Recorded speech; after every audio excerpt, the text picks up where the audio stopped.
Jadi dari Matius 21 ayat 18 sampai 19 ini bisa disimpulkan bahwa Yesus itu gak lulus dikategorikan sebagai Tuhan.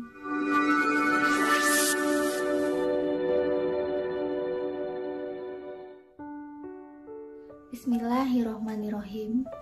Assalamualaikum warahmatullahi wabarakatuh. Jumpa lagi dengan saya, Natalia Iriani. Dalam video saya yang kedua kali ini, saya akan membahas tentang lanjutan video saya yang pertama tentang kisah mu'alaf. Jadi di sini saya ingin menceritakan tentang bagaimana saya sangat mencintai Yesus mulai dari saya kecil hingga saat ini.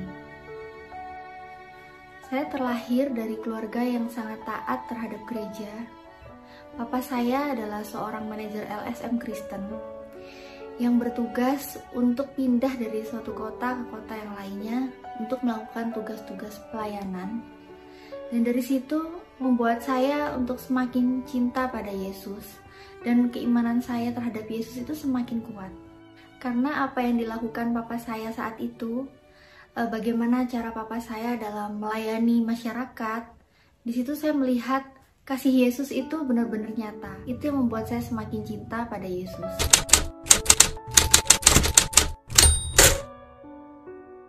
Kecintaan saya pada Yesus dari mulai saya kecil bahkan sampai sekarang itu malah meningkat. Tapi keraguan saya terhadap ketuhanan Yesus juga meningkat. Kok bisa gitu? Ya mungkin tanpa kita sadari, apa yang saya alami itu juga dialami oleh teman-teman kita yang Kristen. Nah, jadi gini contohnya, waktu aku kecil kan aku kumpul sama teman aku. Nah, teman-teman aku tuh ada yang Islam, ada yang Kristen.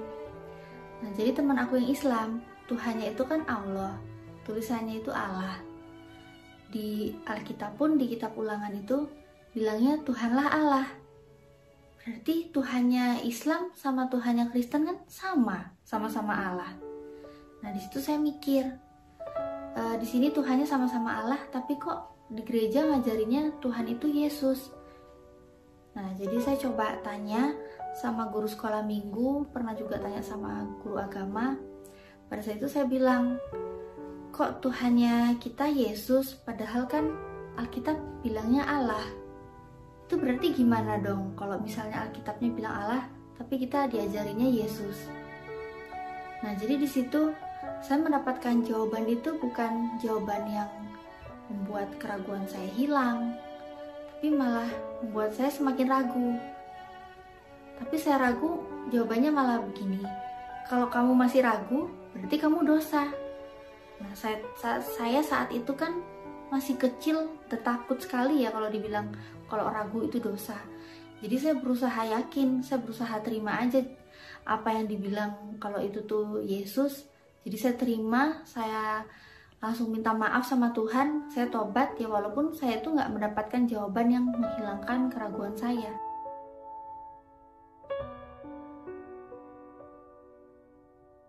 Sampailah saya ketemu dengan sebuah ayat di 1 Tesalonika 5 ayat 21. Ujilah segala sesuatu dan peganglah yang baik. Nah, jadi di sini kita kan disuruh untuk menguji segala sesuatu. Berarti kita harus melakukan suatu pengujian. Kita harus menganalisa. Nah, apa yang kita analisa berarti kita harus menuju ke metode penelitian. Nah, di sini apa yang harus kita teliti? Jadi ya semuanya. Apa yang harus kita uji itu semuanya. Nah, kalaupun kita mau uji pendeta juga nggak apa-apa. Pendeta ini kalau kita uji, indikator kebenarannya itu adalah Alkitab. Jadi kita lihat, kita dengar apa yang dikatakan pendeta itu benar sama nggak sama apa yang Alkitab katakan. Kalau yang pendeta katakan itu ternyata sama dengan isi Alkitab, apa yang Alkitab katakan, berarti pendeta itu pendeta yang benar. Bisa kita katakan itu pendeta yang baik. Nah, contohnya nih, kan kalau di gereja, aku tuh diajarin Tuhan itu Yesus. Tapi kalau di Alkitab sendiri, ini saya ketemu ayat di Yohanes 17 ayat 3. Bunyinya gini, inilah hidup yang kekal itu, yaitu bahwa mereka mengenal Engkau, satu-satunya Allah yang benar, dan mengenal Yesus Kristus yang telah Engkau utus. Inilah hidup kekal itu, yaitu bahwa mereka mengenal Engkau, satu-satunya Allah yang benar, dan mengenal Kristus Yesus yang telah Engkau utus. Nah, berarti kan dari sini udah jelas beda apa yang dikatakan Bapak Pendeta sama apa yang dikatakan Alkitab. Jadi di sini Alkitab bilangnya Allah itu Tuhan, Tuhan itu Allah gitu ya, satu-satunya Allah. Dan Yesus itu hanya utusan. Kalau dari Alkitab seperti ini. Kan beda sama yang dikatakan sama pendeta di gereja. Jadi ya mohon maaf ya pendeta ya, saya lebih milih ikut sama Alkitab yang saya baca, karena saya lebih percaya Alkitab. Masih dengan dasar 1 Tesalonika 5 ayat 21, yang kita disuruh uji segala sesuatu dan peganglah yang baik. Nah, maka di sini saya ingin menguji Yesus itu apakah Tuhan. Sedangkan kita tahu indikator Tuhan itu, Tuhan gak pernah lapar. Tuhan itu pasti maha tahu, maha kuasa. Nah, di sini saya ingin membaca Matius 21 ayat 18 sampai 19. Pada pagi-pagi hari, dalam perjalanannya ke kota, Yesus merasa lapar. Dekat jalan, ia melihat pohon ara lalu pergi ke situ.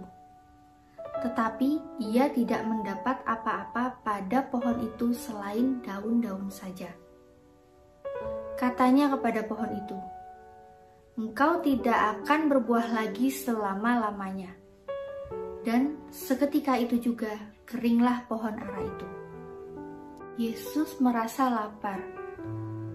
Artinya berarti Yesus kan bukan Tuhan, karena Tuhan gak pernah lapar.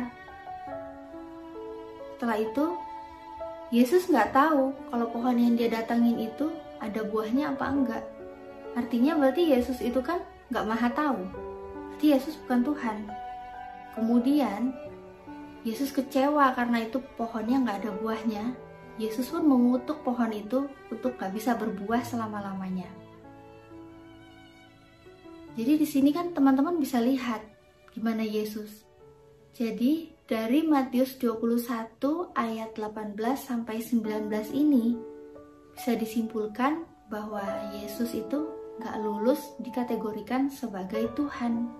Mulai saya dari kecil sampai saat ini, kecintaan saya pada Yesus itu terus meningkat. Tapi bedanya, kecintaan saya pada Yesus dulu itu cinta yang bertepuk sebelah tangan. Karena dulu saya nggak melakukan apa yang Yesus suruh. Apa yang Yesus perintahkan nggak pernah saya lakuin. Tapi sekarang cinta saya pada Yesus sudah nggak bertepuk sebelah tangan. Karena saya sudah melakukan apa yang Yesus perintahkan.